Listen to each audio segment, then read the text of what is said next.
Hi everyone, my name is Junyi. I'm currently a third-year PhD student at MIT CSAIL, HCIE group, working with Professor Stefanie Mueller. Today I'm presenting CurveBoards, integrating breadboards into physical objects to prototype function in the context of form. Before we jump into the whole CurveBoard concept, let's first take a look at how people do early-stage circuit prototyping and interaction design nowadays. Not surprisingly, breadboards. Breadboards are great. It's easily plug and unplug. You can reposition the electronic components, which leads to high function flexibility. You can also switch them between projects, which results in high reusability. However, while testing the function on physical prototype, they don't usually integrate well with the physical form. One alternative is to use a customized PCB or protoboards. They fit to physical objects better. However, once fabricated, it's impossible to move components around. Each design iteration requires soldering and desoldering, which is time-consuming and leads to low-function flexible. The question is it possible to keep the function flexibility of breadboards while also integrating well with the form of the prototype? Our solution is CurveBoards, integrating breadboards into physical objects to prototype function in the context of form. CurveBoards better preserve the object's look and feel, while maintaining high circuit flexibility. CurveBoards build on some of the previous works. On the spectrum of a prototype stages from breadboards to PCB, we first have a few great projects like Circuit Stack, Toastboard, and Circuit Sense built on top of the breadboards. On the PCB end, we also have the SurfKit, FUI kit, which mimics the PCBs in both digital and physical world. However, something in between is still missing. So we implemented CurveBoards to fill the gap, which have both the function flexible and the form flexible. Some use cases that can be most benefit from CurveBoards. First, finding efficient and ergonomic component layouts. During design of an interactive headphones, CurveBoards help narrow down component locations like buttons and knobs for the most suitable control layout. Second, ensuring that components fit onto the prototype. During the design process of a heart rate monitoring Trinity bracelet, CurveBoards help iterate through different functions and components, especially interactive components like OLED displays, and make sure they fit onto the final prototype. Third is preserving look and feel. CurveBoard allows users to protect function directly on small objects like rings, which is very hard to do with normal breadboards. Fourth, preserving object intended functions. As you can see, with all the electronic components on top of it and functions, it still works as a normal frisbee and throws. Fifth, identifying component needs. With help of CurveBoard, the direct hands-on interactions, users are able to design an interactive teapot with the temperature and the T-shade monitoring,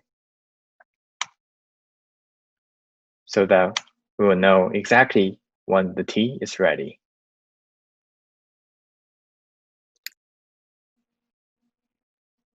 CurveBoard system walkthrough. CurveBoard system mainly contains two parts. First, an interactive 3D editor, and second, fabrication method. Let's look at the 3D editor first. We first load the 3D model into the system and convert it into a set of pinholes. Notice that each of the gray dots on the object is a potential pinhole positions for user to select. Next, we will create the board layout by adding the VCC, ground, and terminal channels directly on the object. Once satisfied with the design, we will export the files for fabrication. Notice that all the pinhole layouts are as indicated by users. and inside all the channels are interconnected as designed. CurveBoard also provides auto channel layouts to use as a starting point and then add or delete channels on top of that. Second part is the fabrication method. First, we will 3D printing the CurveBoard housing exported from the CurveBoard system. Next, we will prepare the conductive silicone for injecting into the housing. We mix the carbon fiber into the silicone part A first, stirring for 5 minutes, and then add it to part B, stirring for another 5 minutes, and transport the conductive silicone into a syringe. Then we fill the conductive silicone into the previously printed housing.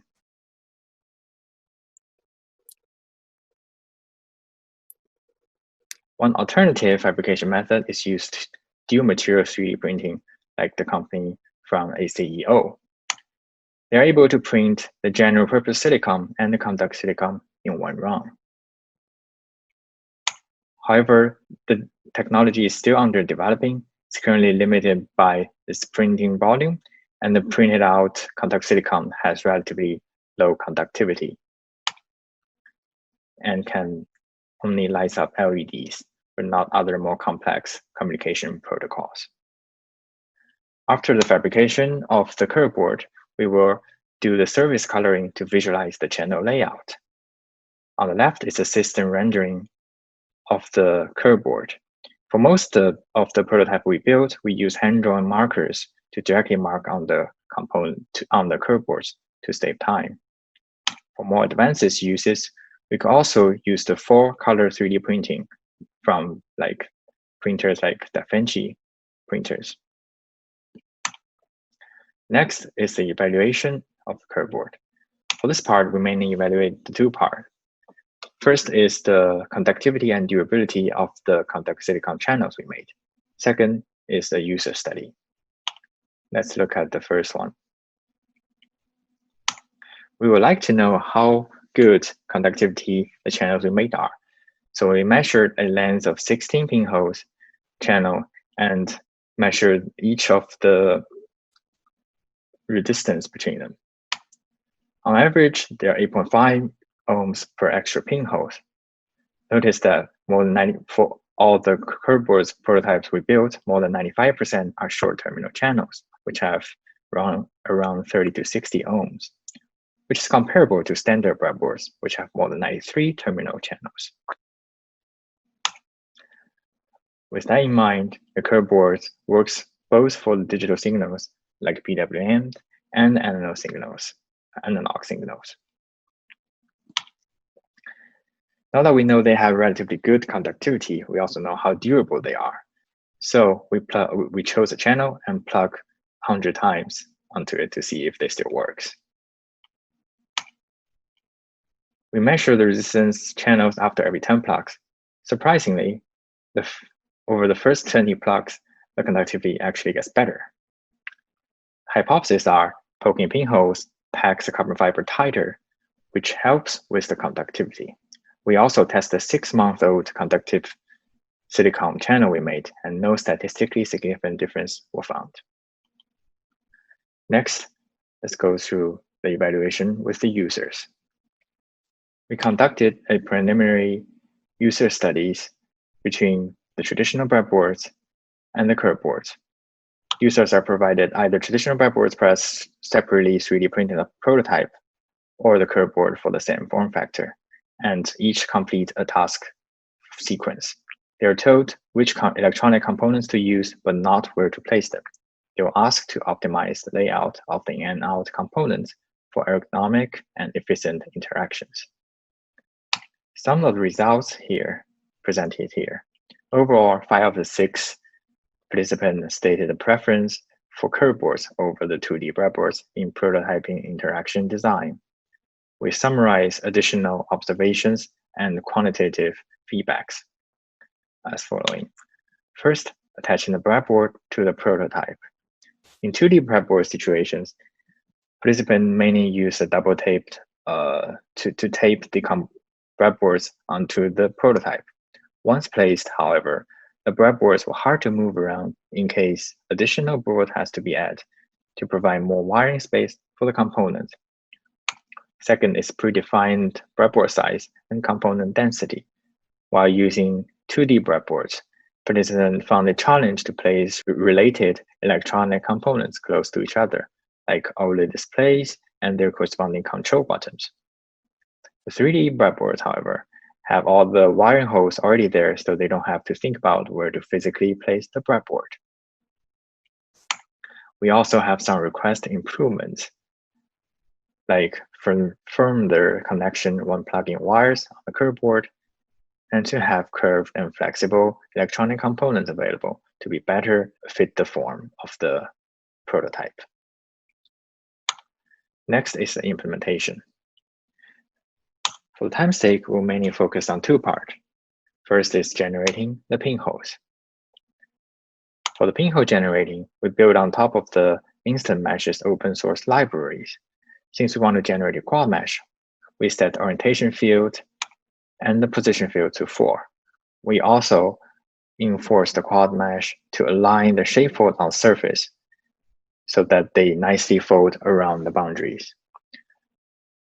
Last, we also enforce the diameter of each of the quad mesh to be at 2.54 millimeter, which is the standard size used on the breadboard, the pinhole spacing. Next is generating the geometry of the channels. For each of the channel layouts users draw, we move the curves inward the object and form a channel by default 4 millimeter height and 2 millimeter width. For more complex and delicate geometries, we have the adaptive channels. First, we can adaptive the channel height according to the object thickness.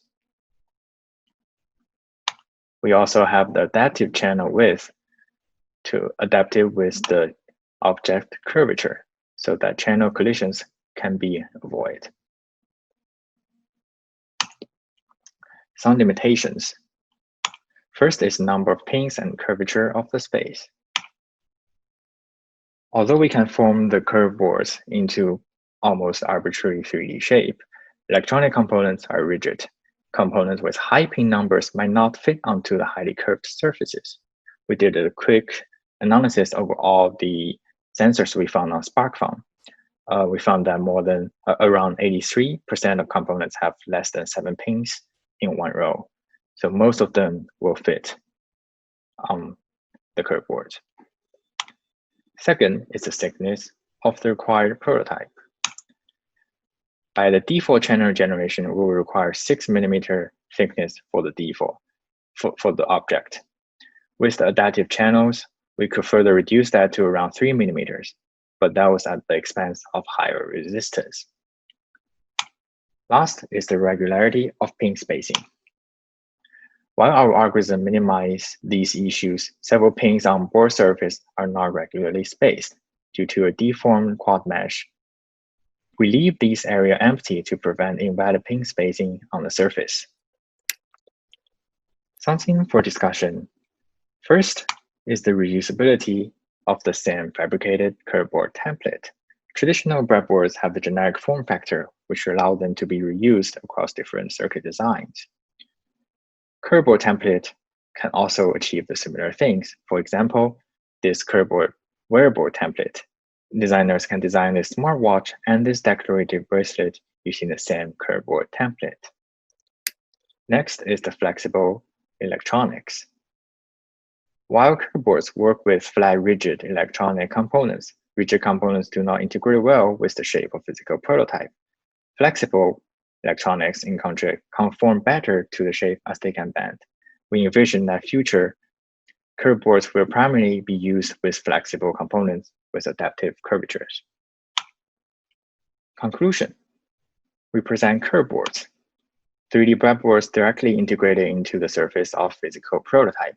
We demonstrate CurveBoard's applicability across a range of different application scenarios and object geometries. For future work, we plan to extend CurveBoard to support different sized or spaced parts and explore potential volume for customer-shaped electronics that better fit with CurveBoard geometries. Thank you.